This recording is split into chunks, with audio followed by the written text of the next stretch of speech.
the Daily Talk! Hello, Kenny Park here. I won't keep you, at least not that much.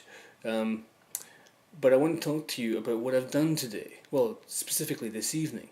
And those of you who saw my last video blog will know that I am attempting the abstinence from alcohol during the week. On school nights, basically. Now, what I did instead tonight was go to the movies. Now, I used to go to the movies all the time. You know, I love going to the movies, but I haven't done it in ages. And I used to think it was because I was too busy. But what I've realised is that I was too drunk. So tonight I went to the movies, and this will be my new thing to keep my mind off the pub. So I thought what I would try and do is something a little bit different for the old Daily Talk here, and give you my review of the film that I saw. Now I don't know whether I'm going to give you any spoilers for this particular film, but I might. Potentially I'm going to give away something that you might not like to have prior knowledge of before you see the film. Doesn't matter that I'm actually not going to recommend this film to you, but if you don't like spoilers, stop watching. Alright, so the film I went to see this evening at my local multiplex cinema was Ocean's 13. Now I have to come right up front and tell you that I really didn't like the first Ocean's 13. I didn't like the first Ocean's 11.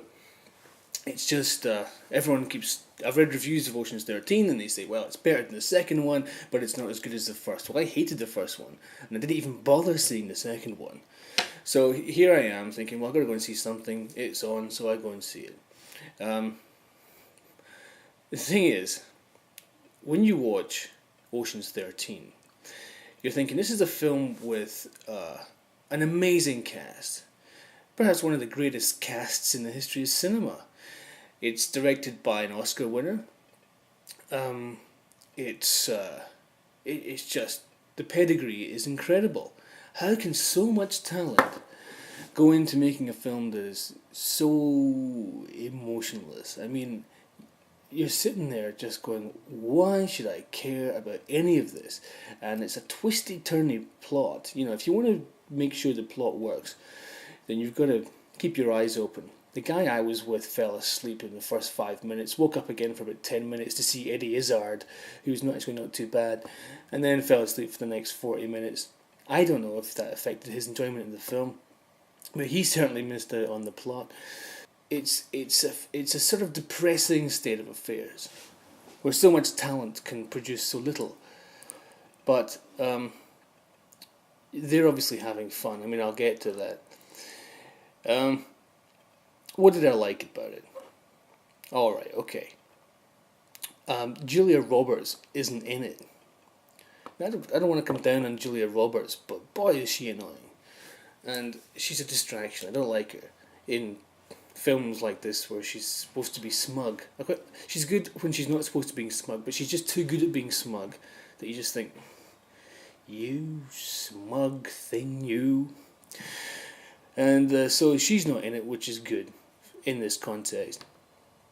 I did quite like the fact that the motivation for all this baloney was kind of positive rather than negative. It's not about revenge. It's not just about making money.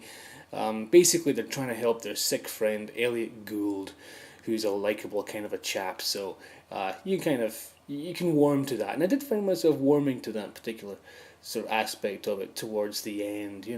But I'm just watching it thinking, why, where is this going wrong here? Because it is going wrong somewhere. It's not, something is amiss. And I began to think, well, it's trying so hard to be stylish. You've got this really edgy cinematography, you've got split screens, you've got, dreamy music, you've got sort of visual tics and conceits that, otherwise you might think is really cool. So it's sort of overly stylish, self-consciously stylish picture that's also trying to be funny. And the comedy in it is kind of broad and it's kind of silly.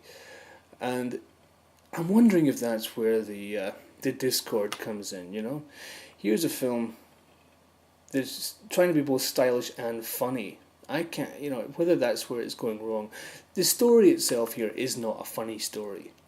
It's a complex sort of heisty type thing with lots of twists and turns, but it's not in itself funny. So all the funny bits are kind of glued onto this plot.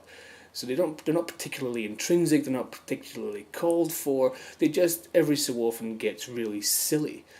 And so you're sort of wondering, I certainly didn't laugh, you know, there's the odd chuckle, but it's more at the film's expense than, you know, in sympathy with the film. So, perhaps that's the idea. I mean, they, though, are obviously having a blast. If not the director and crew, the cast. I mean, there's enough silly outfits and fake moustaches and ridiculous noses and overacting.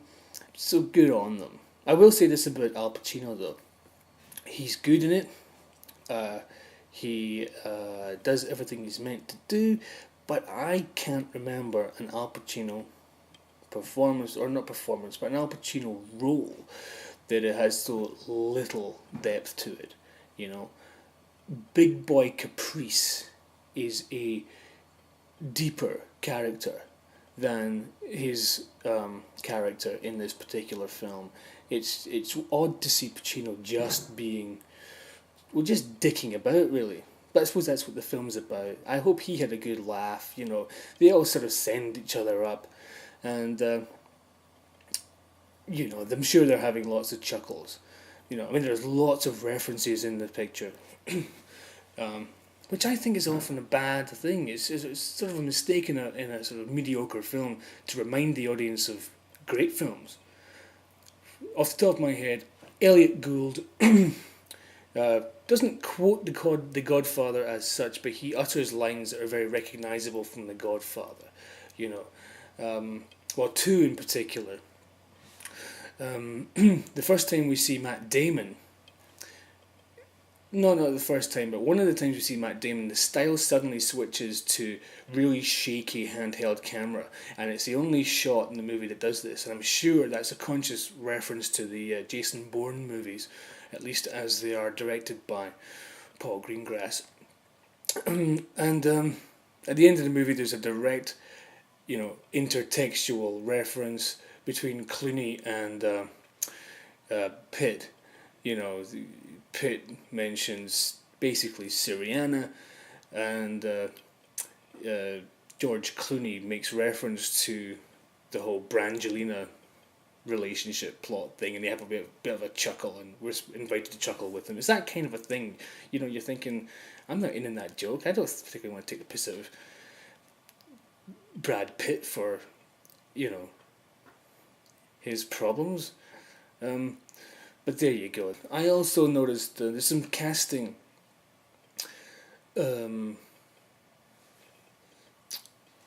symmetries that remind you of other pictures, you know.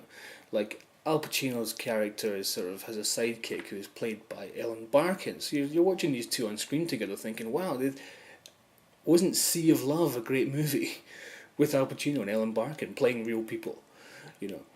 And here they are just making themselves look a bit silly, and you think, oh, that's a shame. Oh. And also Al Pacino and Andy Garcia share a scene, but they shy away from it. They shy away from doing the Godfather 3 gag, and I would have loved to have seen the Godfather 3 gag, if only to acknowledge the fact that Godfather 3 isn't as bad as everyone says. You know, they could have had a wee thing there. I wouldn't have minded that at all.